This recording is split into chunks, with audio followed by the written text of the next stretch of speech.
તો સુરતમાં માથાભારે સજ્જુ કોઠારીને ત્યાં ડિમોલેશન કરવામાં આવ્યું। સજ્જુ કોઠારીએ સરકારી જમીન પર દબાણ કરતા કાર્યવાહી કરવામાં આવી છે। ખંડણી, મારામારી, ગુસ્સીટોક સહિતના ગંભીર ગુના સજ્જુ પર છે અને મનપાની ટીમે અઠવા પોલીસને સાથે રાખીને કામગીરી કરી છે। મોટી સંખ્યામાં પોલીસ બંદોબસ્ત ગોઠવાયો છે। વધુ માહિતી સાથે સંવાદદાતા રાકેશ લાઈવ જોડાઈ ગયા છે। રાકેશ, સુરતમાં માથાભારે સજ્જુ કોઠારીને ત્યાં ડિમોલેશન કરવામાં આવ્યું છે। જમીન પર સરકારી જમીન પર તેમને ગેરકાયદેસર દબાણ કર્યું હતું અને હવે કાર્યવાહી કરવામાં આવી છે। શું માહિતી? બિલકુલ એ તસવીરો બતાવવાનો પ્રયત્ન કરીશું કે જ્યાં ફરી એક વખત છે તે નામચીન અને માથાભારે શખ્સ તરીકેની છાપ ધરાવતા અને ગુસ્સી ટોકના ગુનામાં જે અગાઉ ધરપકડ કરાયેલા સજ્જુ કોઠારીના ગેરકાયદેસર દબાણો ઉપર આ પ્રમાણે દાદાનું બુલડોઝર છે તે આજે ફરી વળ્યું છે।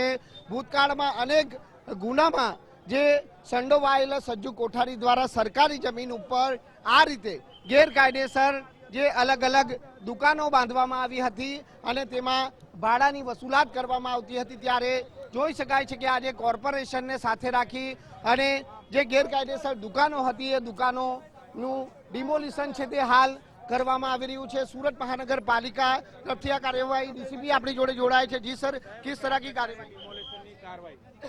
ये अठवा पुलिस स्टेशन की हद में जमरू गली के पास में ये आरोपी जो सज्जू कोठारी है, गुस्सी टोक आरोपी है, उसके घर के पास में सरकारी ज़मीन थी, एसएमसी की ज़मीन है और गवर्नमेंट लैंड है, उस पर कब्जा किया हुआ था और दुकानें बनी हुई थी। और उनको कई बार इनको बोला भी गया, इनको नोटिस दिए गए, लीगल फॉर्मेलिटी सारी की गई, लेकिन इसके बावजूद इन लोगों ने वो खाली नहीं की और यहाँ पुलिस चौकी बनना प्रस्तावित है। तो अभी एसएमसी की टीम के साथ में रख के, पुलिस की टीम साथ में रख के और ये 250 स्क्वायर मीटर जितनी जगह है उसको ये खाली करवाया जा रहा है। कितने साल से ये काफ़ी टाइम हो गया इनको, एग्जैक्ट साल तो नहीं पता पर काफ़ी टाइम हो गया। और सूत्र बताते हैं हमारे कि इनका किराया और इनके मंथली कुछ ये पहले सज्जू कोठारी जब जेल में नहीं था तो ये उग्राणी करता था कंटिन्यू इन लोगों से भी। यहाँ पे इलीगल जो इन्होंने बांध काम करके दुकानें बनाई है उसके एवज में, तो अभी आज ये पूरा डिमोलेशन किया जा रहा है।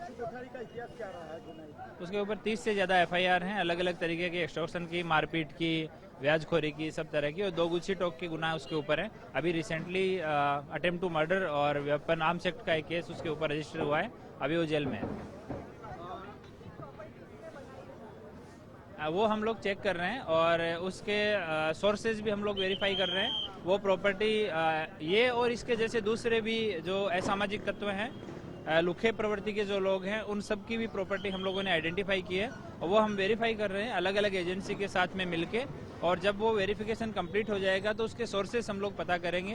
उसके बाद जिस डिपार्टमेंट की मदद लेनी होगी, चाहे वो GST डिपार्टमेंट है, इनकम टैक्स है, ED है, किसी भी डिपार्टमेंट की जो भी हमें लगेगा कि इस केस में इनकी मदद उचित है, उनकी मदद लेके उचित कार्यवाही की जाएगी। બિલકુલ જે ગેરકાયદેસર મિલકતો વસાવવામાં આવી હશે તો આ મિલકતો અંગેની તપાસ પણ છે તે અલગ અલગ એજન્સીઓને સાથે રાખી કરવામાં આવશે। સજ્જુ કોઠારી વિરુદ્ધ 30 થી પણ વધુ ગંભીર પ્રકારના ગુના નોંધાયેલા છે, જેમાં 2 તો ગુસ્સી ટોકના ગુના છે।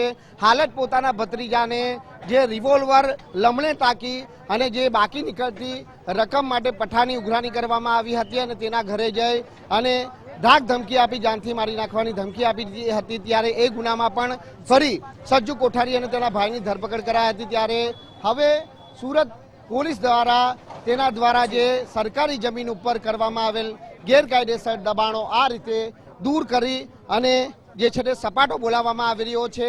સાથે જ તેણે હમણાં સુધી કેટલી બેનામી સંપત્તિ વસાવી છે તેને લઈને ઇન્કમ ટેક્સ વિભાગ હોય, અલગ અલગ વિભાગોના જોડે સંકલન સાધી અને તે અંગેની પણ ઝીણવટભરી તપાસ કરવા માટેની જે તજવીજ સુરત પોલીસ તરફથી હાલ હાથ ધરવામાં આવી છે।